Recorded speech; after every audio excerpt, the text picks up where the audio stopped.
you doing, Joe? Hey. What's your stand on the 2A? 100% absolute 2A. No infringements upon the Second Amendment. No ATF, no NFA, none of that. I'm curious. Constitutional carry, all that. Curious, it's you. I'm checking out your voting record here. You voted with the Democrats on damn near every 2A vote there was. I haven't voted on anything yet. Not you. I'm pointing over here. Did you just suddenly change your spots overnight? We're here for Joe Kent. I've talked about this. If you go on my YouTube page, I talk about my position on the Second Amendment and why I support it.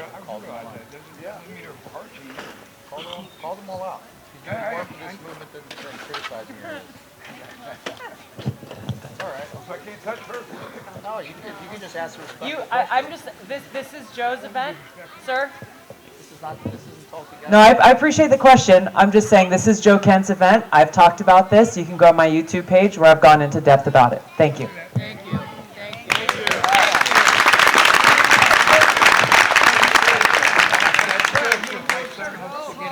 I was going to say there was an incident in Port Townsend with an 80-year-old woman named Julie Jaman, I believe, and recently they'd had a assault by far-left lunatics at this point, but one of the things that was disheartening was the entire town consisted of people that told them to shut up and put up because it was a trans man that decided to enter as a counsel at the YMCA's behalf. So I was wondering, how do you feel reaching out to those people when they may be a bit receptive to the walk away movement, but would feel it's anathema to even go as far as to support you or even Joe Kent directly?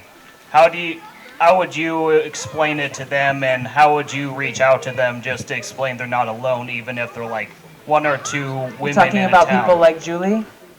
Yeah. For people who don't know, she got kicked. She complained about this guy who went into the women's locker room and was watching girls and women change. She complained to the head of the YMCA that she'd been going to for decades, and they kicked her out and told her she wasn't allowed to come back. Yeah, I mean, her story has been widely publicized, and I know Joe talks about this issue all the time, as do I. I'm sure she'd welcome contact from Joe Kent, but I'm sure that she's got to know that she's not alone. Yeah, we definitely welcome her. We'll fight for her.